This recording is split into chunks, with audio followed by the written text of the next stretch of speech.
Algérie, répression de manifestations à l'approche de l'élection présidentielle.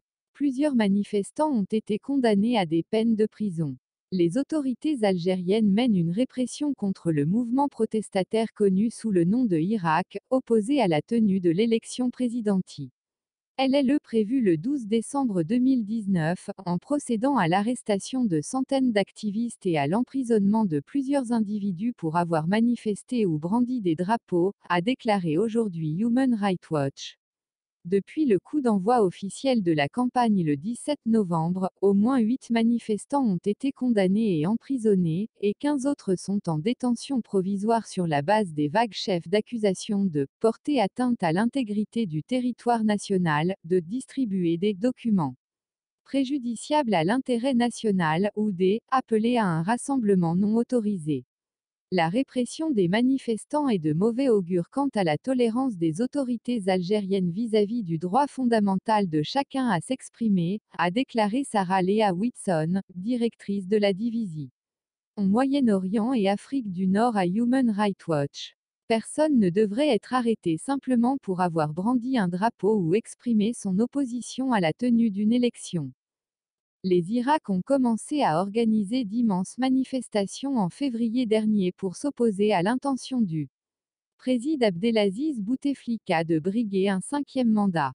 Après avoir réussi à faire pression pour qu'il démissionne, un grand nombre de manifestants ont continué de descendre dans la rue pour demander le départ de l'ensemble de l'élite dirigeante et une transition inclusive vers des élections véritablement démocratiques. Plus de 120 manifestants arrêtés depuis juin pour leur rôle dans le mouvement Irak ont été soit condamnés et incarcérés, soit placés en détention provisoire, selon le Comité national de libération des détenus, créé le 26 août par des activistes et des avocats pour défendre les manifestants arrêtés. Kassi Tansaou, un porte-parole du groupe, a déclaré à Human Rights Watch que le comité avait enregistré au moins 300 arrestations depuis le début de la campagne électorale.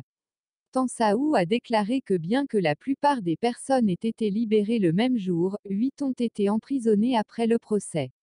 Le 15 septembre, Abdelkader Ben Salah, le président de la Chambre haute du Parlement qui a remplacé Bouteflika après sa démission, a annoncé que l'élection présidentielle aurait lieu le 12 décembre. Ce scrutin, initialement prévu le 18 avril, avait été reporté au 4 juillet, puis repoussé à nouveau. Les manifestants de Irak soutiennent que les personnalités de l'ère Bouteflika n'ont aucune légitimité pour organiser l'élection ou appellent à un processus davantage inclusif pour préparer le vote. 5 candidats se sont qualifiés pour le scrutin du 12 décembre. Le 3 décembre, le ministre de l'Intérieur, M. Salah Eddine Damoun, a accusé, devant la Chambre haute du Parlement, les opposants aux élections de perpétuer une mentalité coloniale, les qualifiant traîtres, de mercenaires, de déviants et d'homosexuels.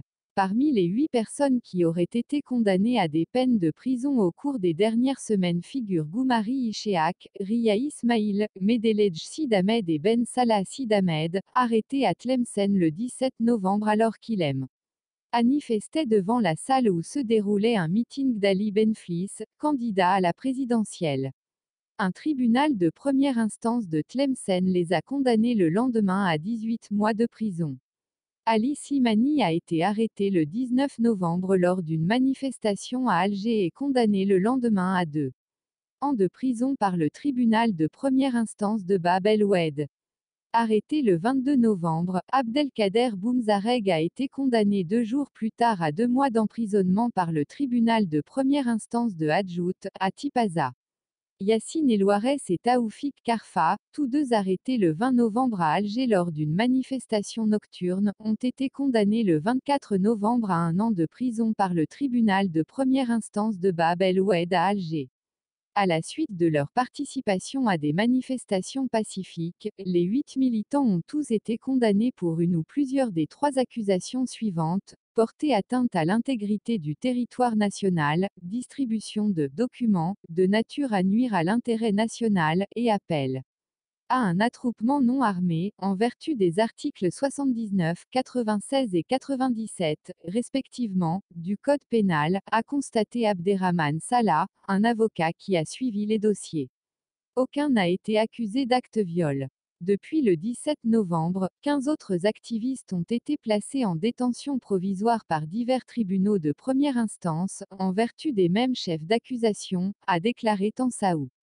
Mustapha Atoui, le président de l'Association nationale contre la corruption, qui dénonce et combat la corruptie en Algérie, a déclaré à Human Rights Watch que des officiers de police en tenue civile ont arrêté Halim Fedal, le secrétaire général du groupe, le 17 novembre, alors que celui-ci participait à ce qu'Atoui a décrit comme une manifestation pacifique devant le tribunal de première instance de Chlef, pour protester contre la détention d'autres manifestants du mouvement Irak. La police a perquisitionné le domicile de Fedal, saisi son ordinateur et l'a détenu jusqu'au 19 novembre, puis il a été inculpé par un procureur du tribunal de première instance de Chlef en vertu des articles 79, 96 et 97 du Code pénal. Un juge d'instruction du même tribunal a ordonné sa mise en détention provisoire à la prison de Chlef. Le 22 novembre, la police a arrêté Fouad Ouiché, secrétaire général par intérim de l'association Rassemblement Action Jeunesse, RADJ, active au sein du mouvement protestataire, et S. Eda Defer, membre de l'antenne de Tizi Ouzou. Kamel Nemiche, un membre du bureau exécutif du groupe, a déclaré à Human Rights Watch que les deux hommes avaient été arrêtés devant son bureau à Alger après avoir participé à la manifestation hebdomadaire du vendredi. Le 24 novembre, un procureur du tribunal de première instance de Sidi Mohamed a accusé Ouiché et Defer de porter atteinte à l'intégrité du territoire national et de distribuer des documents de nature à nuire à l'intérêt national en vertu des articles 79 et 96 du Code pénal. Un juge d'instruction du tribunal de première instance de Sidi Mohamed à Alger a rendu une ordonnance de mise en détention à l'encontre de Ouiché.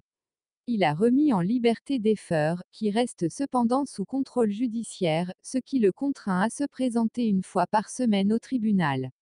11 membres de l'organisation sont actuellement incarcérés dans la prison d'El Arach, dont son président Abdelwahab Farsaoui est l'un de ses fondateurs, Hakim Haddad. En novembre, le tribunal de première instance de Sidi Mohamed, à Alger, a condamné au moins 49 manifestants à une peine pouvant jusqu'à 1 an de prison pour atteinte à l'intégrité du territoire national et possession ou agitation du drapeau amazigh, le symbole de la grande communauté ethnique du même nom. Avant le mouvement protestataire Irak de 2019, les Algériens étaient généralement libres d'agiter le drapeau Amaz. IGH en public. Les 49 personnes ont été placées en détention après leur arrestation à Alger à divers moments depuis juin. Le 11 novembre, le tribunal a condamné à 1 an de prison cet individu qui brandissait des drapeaux, avec sursis pour 6 d'entre eux. Le 12 novembre, le tribunal a condamné 22 autres individus qui portaient un drapeau et les a condamnés à 1 an de prison dont 6 mois de sursis. Le 25 novembre, le même tribunal a condamné 20 manifestants à 6 mois de prison pour avoir brandi le drapeau. Human Rights Watch a examiné l'un des verdicts prononcés contre 7 manifestants ayant agité un drapeau, lesquels avaient été arrêtés le vendredi 21 juin lors d'une manifestation hebdomadaire. Il y est indiqué que les manifestants ont été arrêtés séparément ce jour-là pour avoir été en possession avoir brandi le drapeau et interrogés dans divers commissariats de police d'Alger. En vertu de l'article 79, le tribunal les a tous condamnés pour atteinte à l'unité nationale et, ce faisant, a invoqué l'article 75 de la Constitution algérienne, au terme duquel tout citoyen a le devoir de protéger l'intégrité de son territoire et l'unité de son territoire. La Cour a estimé que l'Algérie n'avait qu'un drapeau national au sein de la Constitution et que le fait d'en agiter d'autres pourrait constituer une menace à son unité nationale. Le gouvernement devrait remettre immédiatement en liberté toutes les personnes détenues ou emprisonnées pour avoir manifesté pacifiquement, y compris celles qui ont brandi le drapeau amazigh ou exprimé leur opposition à l'élection du 12 décembre, ces actes d'expression pacifique étant protégés par elle.